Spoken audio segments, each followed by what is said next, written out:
Hello everyone. तो आज हम पढ़ेंगे क्लास 11th का एक टॉपिक जिसका नाम है लाइफ साइकिल ऑफ ब्रायोफाइट्स। ये टॉपिक एनसीईआरटी में भी है, एंट्रेंस में भी है और स्टेट बोर्ड के बुक्स के सिलेबस में भी होता है चैप्टर प्लांट किंगडम से। तो चलिए स्टार्ट करते हैं। सबसे पहले हमें ये पता होना चाहिए कि ब्रायोफाइट्स की मेन प्लांट बॉडी कौन सी होती है। गैमेटोफाइट। और गैमेटोफाइट की प्लॉइडी क्या होती है? एन। एन मीन्स इसकी प्लॉइडी होती है हैप्लॉइड।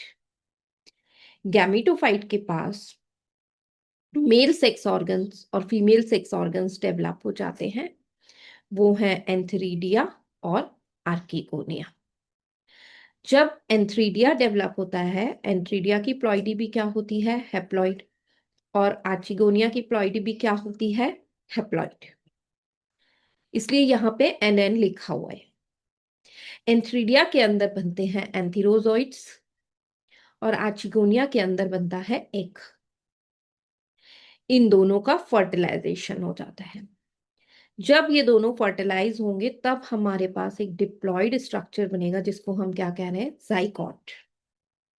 तो यहां से हमारी स्पोरोफिटिक जनरेशन स्टार्ट हो जाती है, क्योंकि यहां से अब डिप्लॉयड फेज स्टार्ट हो चुका है। अब जाइगोट तो सिंगल सेल का होता है, इसमें माइटोसिस होता है, बहुत सारी सेल्स बन जाती हैं। और जाइगोट को हम क्या कहने लगते हैं? एम्ब्रियो। क्योंकि ये माइटोसिस से बना है तो माइटोसिस में प्लॉइडी हमेशा सेम होगी, चेंज नहीं होगी। मतलब डिप्लॉयड है तो डिप्लॉयड ही रहेगी। तो जाइगोट डिप्लॉयड था तो एम्ब्रियो भी कैसा हो गया? डिप्लॉयड।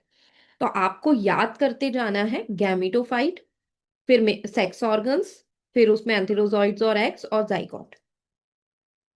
अब एम्ब्रियो में हम फर्दर देखेंगे तो एम्ब्रियो को हम आगे जाके क्या कह देते हैं? ये डेवलप होने के बाद क्या बनाता है? स्पोरोफाइट। स्पोरोफाइट में जो है 3 स्ट्रक्चर्स बनते हैं, फूट, सीटा और एक होता है इसमें कैप्सूल। और ये होता किसके? अभी ये इंडिपेंडेंट नहीं है, ये किसकी बॉडी पे बन रहा है पूरा? जो गैमेटोफाइट है ये, आप मान लीजिए, जैसे मैं आपको यहाँ पे एक बताती हूँ, सपोज ये कोई ब्रायोफाइट है, ये ब्रायोफाइट है। इस तरह से जब ये डेवलप हुआ तो इसके अंदर क्या डेवलप हुए? Sex organs. जैसे इस तरह से मान लीजिए कि ये आर्चिगोनिया डेवलप हुआ और यहाँ पे एंथ्रीडिया डेवलप हुआ। और इसमें एंथीरोजॉइड्स बने, इसमें एग बने। एंथीरोजॉइड्स जब गए तो यहाँ फर्टिलाइजेशन हो गया और फर्टिलाइजेशन होने के बाद जाइगोट, एम्ब्रियो सब यहीं बना। धीरे धीरे जब ग्रोथ हुई तो एम्ब्रियो स्पोरोफाइट बन गया, इस तरह से दिखने लगा। मतलब ये ऐसा दिखेगा। ठीक है। तो ये स्पोरोफाइट का जो कैप्सूल है, इस कैप्सूल के अंदर क्या होती हैं? Spore mother cells. इस कैप्सूल के अंदर कुछ सेल्स होती हैं जो कि फर्दर डिवीजन करेंगी। उन सेल्स को हम क्या कहते हैं? Spore mother cells. तो सब कुछ अभी डिप्लॉयड ही है। तो ये पूरी जनरेशन क्या कहलाती है? Sporophytic generation. अब स्पोर मदर सेल में कौन सा सेल डिवीजन होगा? मियोसिस। मियोसिस में हमें पता होना चाहिए कि प्लॉइडी हाफ हो जाती है। तो स्पोर मदर सेल्स अगर डिप्लॉयड हैं तो स्पोर मदर सेल नाम है, इसका मतलब इससे क्या बनेंगे? स्पोर्स। और मियोसिस से बन रहे हैं तो इसको हम क्या कहेंगे? इसकी प्लॉइडी क्या हो जाएगी? हाफ। तो 2n से वापस n। यानी वी कैन से कि स्पोरोफिटिक जनरेशन मतलब डिप्लॉयड जनरेशन, सिंपल वर्ड्स में। तो जो डिप्लॉयड स्टेजेस है लाइफ साइकिल, वो जाइगोट से शुरू हुई और स्पोर मदर सेल पे खत्म हो गई। ये चीज आपको लर्न करनी होगी। अब स्पोर्स जो हैं ये डिपेंड करता है, एज वी नो कि ब्रायोफाइट्स के 3 ग्रुप्स होते हैं, मोसिस, लिवरवर्ट्स, हॉर्नवर्ट्स। अगर स्पोर हॉर्नवर्ट्स या लिवरवर्ट्स के हैं तो ये डायरेक्टली जर्मिनेट हो जाएंगे और गैमेटोफाइट बना लेंगे। अच्छा, यहाँ पे आप एक चीज समझ लीजिए कि कैप्सूल के अंदर क्या भरे हैं? स्पोर्स। और स्पोर्स जो है ना बाद में लिबरेट हो जाते हैं, यहाँ निकल जाएंगे और जहां भी गिरेंगे वो वहां पे अपना इंडिपेंडेंट गैमेटोफाइट बना लेंगे।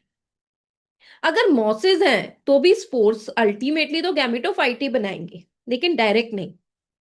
बीच में कुछ स्टेजेस आएंगी। यहाँ पे स्पोर्स पहले जर्मिनेट होके प्रोटोनीमा बनाएगा।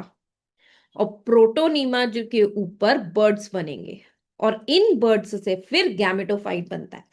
तो यहाँ पे spores in case of mosses gametophyte बनाएंगे बट इनडायरेक्टली, और डायरेक्टली बनाएंगे इन केस ऑफ लिवरवर्ट्स एंड हॉर्नवर्ट्स। कुछ बुक्स में हॉर्नवर्ट्स कैटेगरी नहीं दी होती, बट इट्स ओके, आपको इतना मालूम भी चल गया तो कोई दिक्कत नहीं है। अब हम इस पे बेस्ड एक दो क्वेश्चंस देख लेते हैं। जैसे एमसीक्यूज ही मैं दिखाऊंगी। जैसे पहला क्वेश्चन आप देखिए क्या है कि sporophyte bear spores in, sporophyte में स्पोर्स तो होते हैं पर उसके किस पार्ट में? मैंने आपको बताया था फूटसीटा कैप्सूल, और किसके अंदर होते हैं? कैप्सूल। तो हमारा आंसर क्या हो जाएगा? ए। इसी तरह का एक और क्वेश्चन, इन मोसिस मियोसिस टेक्स प्लेस ड्यूरिंग, तो हमें पता है मियोसिस कब बन रहा था? स्पोर मदर सेल में मियोसिस हो रहा था, यानी स्पोर बनने के पहले। तो स्पोर फॉर्मेशन, आप कंफ्यूज नहीं हो जाना स्पोर जर्मिनेशन को पढ़ के। तो इस तरह से आप और भी क्वेश्चंस प्रैक्टिस कीजिए, और आपको कोई भी डाउट्स हैं तो आप कमेंट बॉक्स में ड्रॉप कीजिए, मैं डेफिनेटली आपकी हेल्प करूंगी। Thank you, bye bye.